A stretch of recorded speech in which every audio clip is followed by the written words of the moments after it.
afternoon, Soul Embodiment Tribe. Brigette, Patton here with Soul Massages. And I just wanted to hop in here a little bit in regards to communication. So when you think of communication, a lot of the time we think of our language and what words we're using to share a message that we're trying to give people. So one thing to keep in mind is that everything is made up of energy, even the language and the words that we use. So when we're communicating, we are not just communicating with our language. We are actually communicating with our energy. And when we're communicating with energy that we haven't gone deep to understand within us, that we're projecting and creating with, we can be misunderstood. We can actually create a lot of friction within our relationships and even something as simple as going to the grocery store, because the energy that we're putting out there is triggering to other people when we're sharing it from a place of a wounded part of ourselves. And because so often we disconnect from our emotions and the way that we're feeling because we're doing it let me back up for a second. So when something is disconnected within us as far as emotions and feelings go, it's rooted back to energy. Once again, maximizing our energy. And our brain is brilliant at maximizing our energy. So if there's an emotion that feels heavy, then the mind will shut that emotion off. Or if it created trauma or you misunderstood it, the mind is going to shut it off to focus on something else so that it can continue to move forward. Eventually, those emotions will be so loud that you won't be able to shut them off anymore. So when you go to communicate something, those emotions are going to come out regardless of your intention. They're going to come out even if you're really in tune with yourself. And what's going to happen is it's going to cause friction because all of us are aware of energy, whether we know it or not. So if we feel somebody else projecting something at us, we can become defensive. And that's because we don't want that projection. We don't want to participate in that person's energy. And this happens also when we're sharing.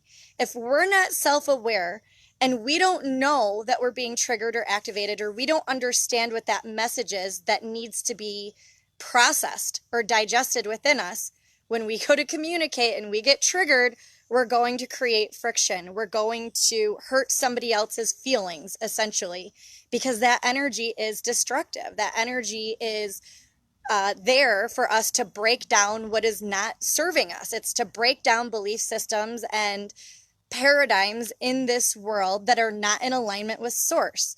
That's our superpower. Our superpower is to be able to use all of the energy and all of the emotions that are available to us. And when we don't know how to navigate all of the sensations that our body offers up to us to be able to navigate here, we're depleting our sources. We're depleting our resources. And so when we go to communicate and interact within relationships, it's natural and normal for us to contradict and create conflict within each other. Now, the difference between doing it from a fully consciously aware state and one where there's two injured people that are just trying to get their point across is the two injured people trying to get their point across, there's not going to be a resolution. There isn't going to be a passage or a breakthrough. And so what happens is it just gets amplified and gets louder for the next encounter. And it's damaging. It's damaging because it's hurt people, and it just continues to go forward. Now, on the flip side of it, if you are a healed, and I don't like to say healed because we're already healed. We're already whole. It's really just about connecting to our conscious awareness and being able to navigate where our focus is. So once we've gone through that process and we've increased our awareness and our understanding of ourselves, now we can be the mirror for other people. Now we're going to develop our own unique soul's language so that we can be that mirror for other people to do the same, so they can break free, so they can set themselves free. But that cannot happen until you have gone into all of the dark places within you. And the dark places are everything within us that we don't understand. And even when we get to the point where we've illuminated and now we understand ourselves, there's still another level. There's still another level of expansion that happens even beyond that. But the first step is really illuminating all of the parts within us that we don't know. And that's what makes us secure in this world. Because when we know ourselves and we're grounded in ourselves and in spirit, the spirit within us, now we can navigate the things that are going on in the external world. Now we can hear with clarity. Now we can feel these sensations and we know what to do with them, and we're not creating a destructive pattern that we're putting out there to other people. Now we're able to use all of our energy and all our creative abilities to make something better than what we could have imagined ourselves. We can be guided without needing to know how or why.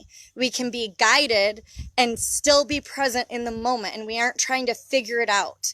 We can be guided by that inner compass so that we can be taken to that next level and also create that pathway for others.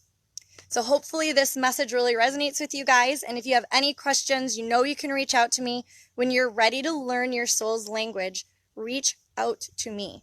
It's time for everybody to be able to use these emotions for what they were meant to be used for, not to just be causing and wreaking chaos within us and within the world. If everybody could tap into those emotions and understand what they meant and be able to navigate with them, think of what a beautiful place we'd be living in. So I hope you guys have an amazing rest of your day. I'll see you in the next video. I love you.